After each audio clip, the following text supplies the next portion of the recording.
5, 4, 3, 2. L'ardoise est effacée. C'est avec ce titre percutant que commence la 12e étude de notre trimestre, à laquelle nous vous souhaitons la bienvenue avec le pasteur Jean-Jacques Chaffograc. Bonjour Jean-Jacques. Bonjour. Et le pasteur Olivier Rigaud. Bonjour Olivier. Bonjour. Et je invite Jean-Jacques à prier pour inviter le Seigneur parmi nous.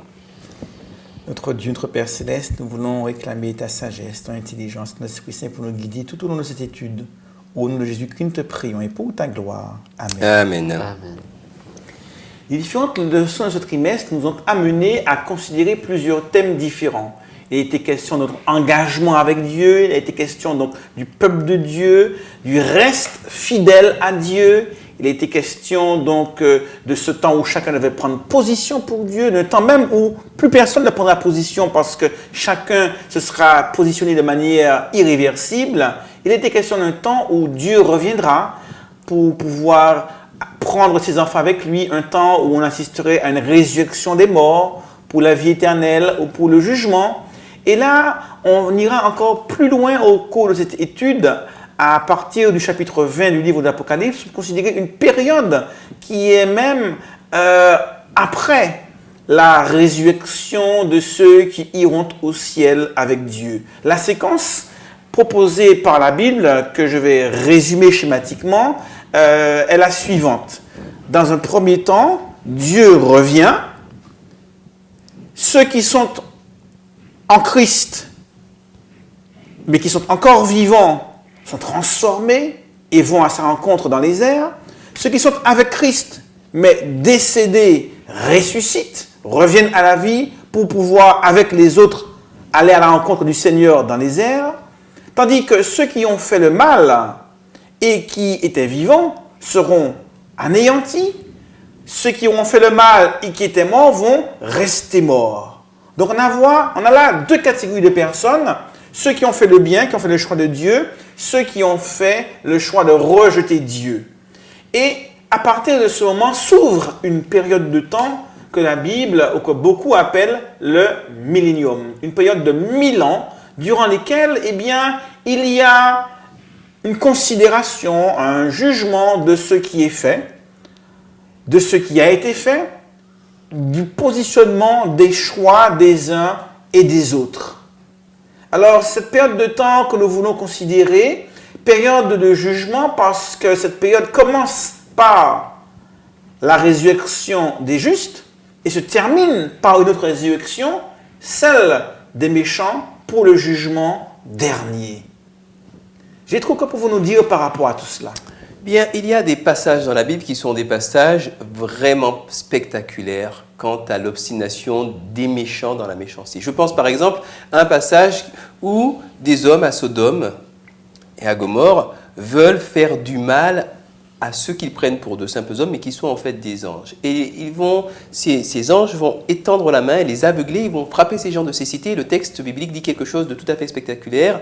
Le texte biblique dit qu'ils furent frappés de cécité de telle sorte qu'ils se donnèrent en vain du mal pour les trouver.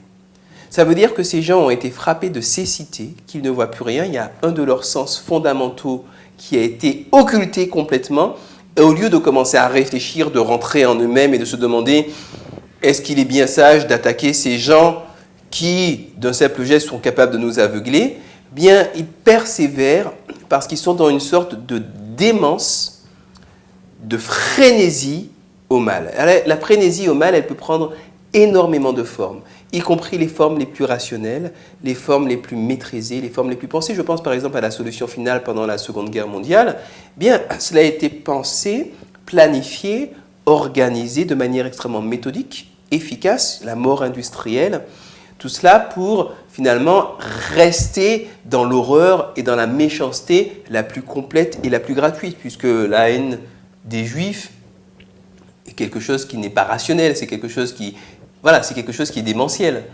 La haine de qui que ce soit d'ailleurs, l'entretien de la haine de qui que ce soit est quelque chose de démentiel, c'est quelque chose qui n'est pas de l'ordre de l'intelligence et de la sensibilité, de la raison du Seigneur.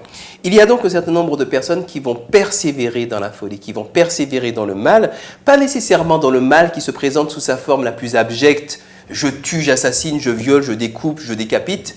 Ça, c'est les formes les plus grossières du mal, mais des formes, voilà, parfois plus subtiles. Je reste négligent dans ma gestion de l'écologie. Je ne pense pas aux autres dans ma gestion relationnelle. Je suis sans cesse penché sur moi-même. C'est également des formes du mal qu'il nous faut absolument évacuer et dans lesquelles il ne faut pas persévérer.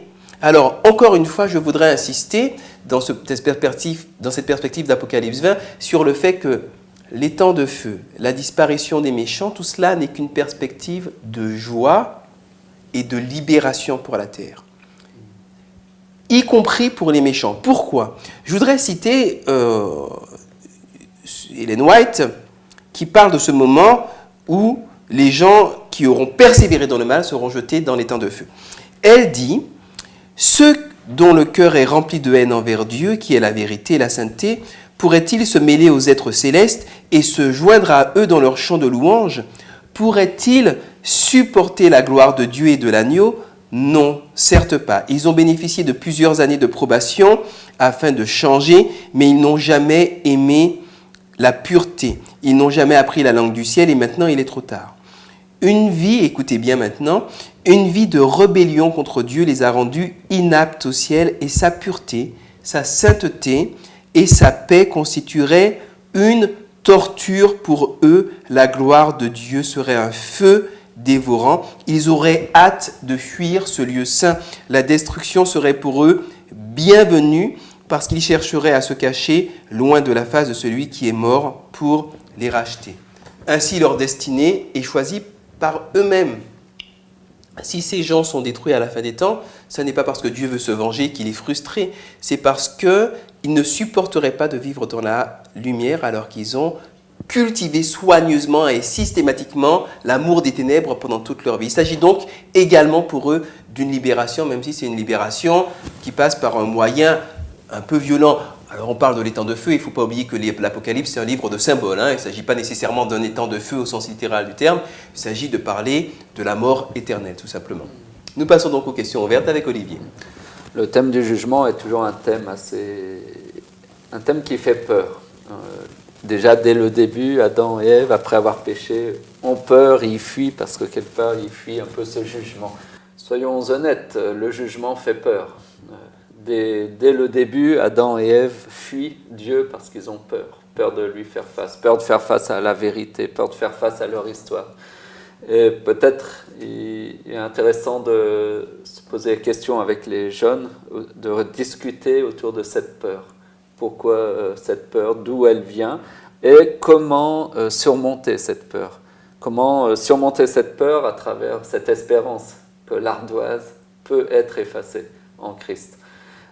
Aborder cette espérance parce que finalement le projet de Dieu c'est justement de nous délivrer de cette culpabilité, de nous délivrer de ce jugement et d'effacer finalement cette ardoise. C'est une bonne nouvelle, une espérance et il y a certainement des pistes à explorer avec les jeunes à ce niveau-là.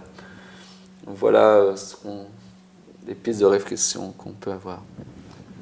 Nous vous remercions d'avoir partagé ce moment avec nous. Nous espérons qu'il vous sera utile dans vos partages respectifs et nous vous disons à très bientôt. Au revoir. Wow.